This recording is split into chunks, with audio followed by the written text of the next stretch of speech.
Hola chicos, espero que estén bien, que se estén divirtiendo un poquito en este tiempo, disfrutando a sus familias.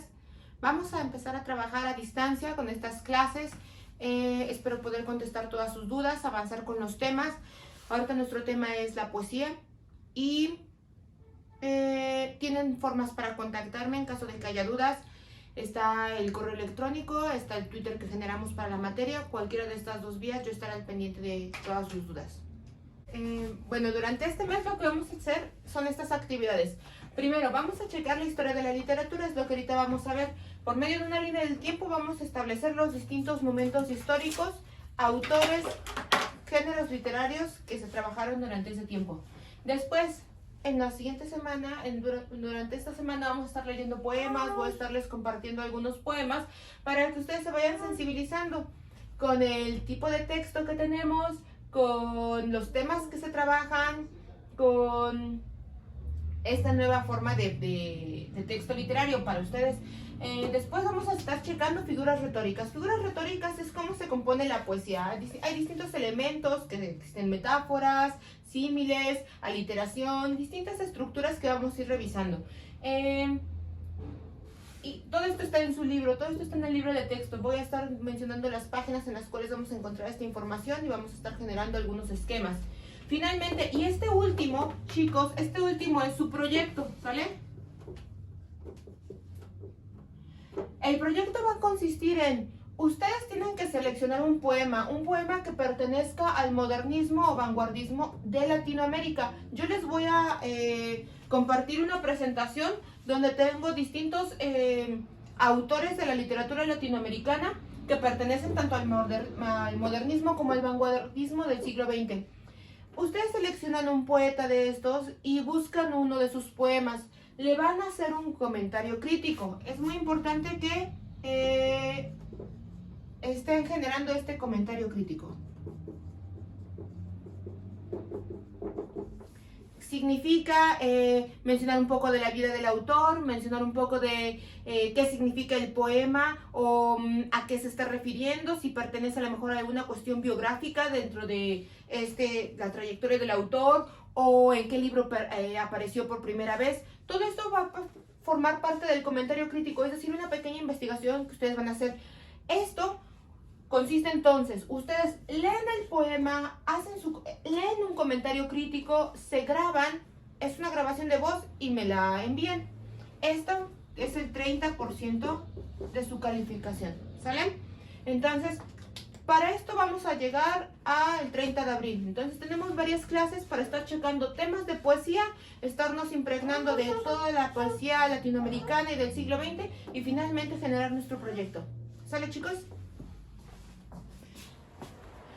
Muy bien, chicos, vamos a comenzar primero estableciendo cuáles son los géneros de la literatura. La literatura tiene tres grandes géneros: lírica o poesía, teatro o drama y finalmente prosa. ¿Cómo los distinguimos? Es por la forma en la que está escrito el texto en el papel, básicamente. Por ejemplo, la lírica o la poesía es lo mismo. Lírica y poesía significa exactamente lo mismo. Es un texto en el cual los renglones son cortos, hay una métrica, se está buscando que haya una sonoridad y por eso se cuentan las sílabas y se colocan los acentos en los mismos lugares en cada renglón para que haya una sonoridad. Entonces la poesía o la lírica fue el primer género que existió porque acuérdense que al inicio no se escribía, no había un método de escritura, sino solamente se aprendían las historias y se las aprendían con mayor facilidad cantándolas. Entonces, por eso existe la poesía, porque estaba hecha para ser cantada y ayudar a la memoria. Entonces, poesía, una línea corta. ¿Sale, jóvenes? Por ejemplo, aquí tenemos otro de poesía, líneas cortas. Se cuentan las sílabas, no se acumula todo el texto, no son los párrafos grandotes, no. Son líneas cortas, la separación entre ellas es de estrofa, estrofa, estrofa, estrofa. ¿Sale? Muy bien. Siguiente género, el teatro o el drama. ¿Cómo está escrito el teatro o el drama? Este también es muy fácil de identificar porque es un texto que está hecho para ser representado. Muchas veces, justamente, la poesía que se escribía era para ser representada. Textos como Shakespeare están escritos en poesía, pero para ser representada en el escenario. Textos como las tragedias de Sófocles, Edipo Rey, todos esos están escritos en poesía, ¿sale? En lírica, pero para ser representados. Entonces ahí estaba, es una mezcla, ¿sale? Pero ¿cómo se ve?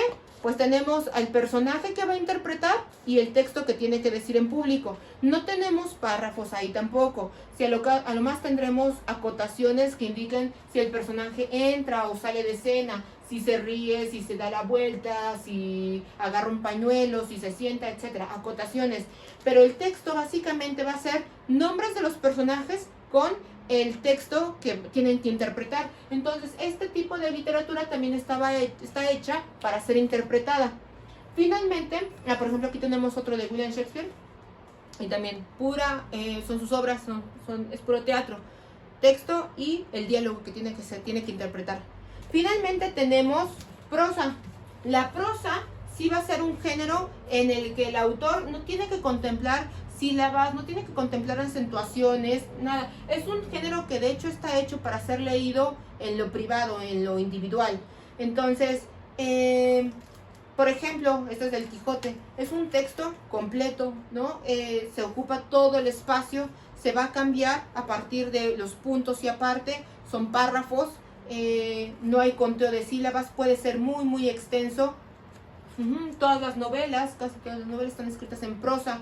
Entonces, básicamente así es como vamos a distinguir a estos tres grandes géneros. La lírica, por medio de líneas cortas. El teatro, por medio de nombre del personaje y el diálogo que va a interpretar. Y la prosa, un texto escrito de corrido, sin interrupciones.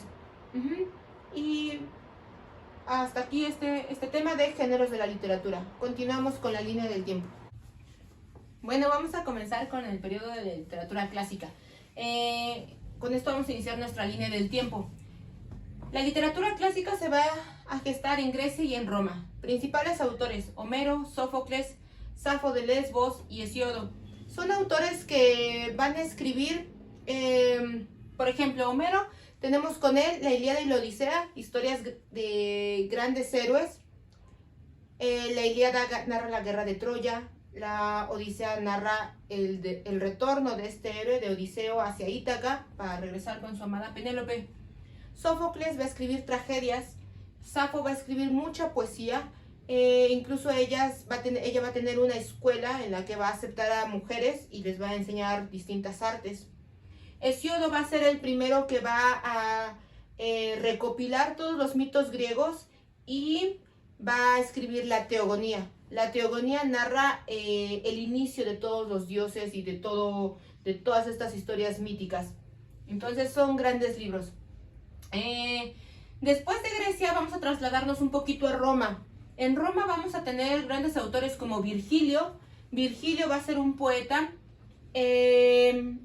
Horacio, Ovidio, sobre todo ellos van a escribir odas hacia la naturaleza. Algunos de ellos van a escribir también textos de carácter político porque van a querer narrar la historia de Roma. Por ejemplo, Virgilio escribe la Eneida. En la Eneida nosotros vamos a leer como el gran héroe Eneas, un troyano, sale de Troya y llega a Roma justamente, y va a ser el abuelo de Rómulo y Remo, que finalmente van a ser los que van a crear el gran imperio romano. Entonces le trata de dar como una explicación mitológica, heroica, a todo lo que va a ser el imperio romano, y que va a ser un texto de carácter político finalmente, porque querían que justamente existiera una historia que avalara y que diera fortaleza ante todo el pueblo del imperio romano. Muy bien, esta literatura va a comenzar en el siglo 8 a.C., va a continuar a través de la historia de Grecia y de Roma hasta el 476. En el 476 va a caer el Imperio Romano de Occidente. Cuando cae el Imperio Romano de Occidente, se va a tomar como la fecha de inicio de la Edad Media. Muy bien, en la Edad Media no va a ocurrir prácticamente ningún grandes cambios. Todos estos 10 siglos, del siglo V al siglo XV, van a estar en función de la cristiandad, en función de consolidar una cristiandad en toda Europa. ¿Qué va a significar esto? Pues el arte, la literatura, la música, todo va a estar funcionando para la iglesia. Para la literatura esto es importante porque durante estos 10 siglos las lenguas como las conocemos se van a consolidar también. En este periodo del Imperio Romano solamente había dialectos, el dialecto del hispano en alguna parte de España, un dialecto por ahí franco en alguna parte de Francia y en otras zonas también. Pero ¿qué es lo que se va a hacer? Se van a unir con el latín y esto va a dar origen a las lenguas que ahorita conocemos, el español, el francés, el rumano, el italiano, las lenguas romances, ¿no? El portugués. También ocurre lo mismo con las lenguas germánicas, y como el inglés, el alemán, etcétera, se consolidan. Entonces son 10 siglos donde la lengua va a estar cambiando. Los textos que van a existir en este momento van a tener un español extraño, un francés extraño. ¿Por qué? Pues porque van a ser los primeros libros que empiezan a utilizar estas lenguas. Como ejemplo de ellos tenemos, por ejemplo, el Cantar del Mío Cid. El Cantar del Mío Cid es una historia que narra cómo el gran guerrero Mío Cid va a llegar con el rey después de que lo destierran, va a llegar a pedir el perdón del rey a través de ganarse fama, de ganar de nuevo su honra, y después va a pelear por sus hijas para vengar la honra de sus hijas. Finalmente esta es una historia de batallas, es muy hermosa. Después tenemos el Cantar de Roldán. El Cantar de Roldán narra cómo Roldán va a resguardar a Carlomagno. ¿Sí era Carlomagno? Va a ir en la retaguardia de Carlomagno y finalmente va a pelear para salvarlo y pues él va a morir. Tenemos también el Cantar de los Nibelungos, por ahí es otro libro, pero en la parte germánica. Y para los ingleses vamos a tener este gran libro, Los Cuentos de Canterbury. También están los Canterbury Tales de Chaucer, está escrito en un inglés muy extraño, en algo que se le conoce como el Middle English, justamente porque está en la Edad Media.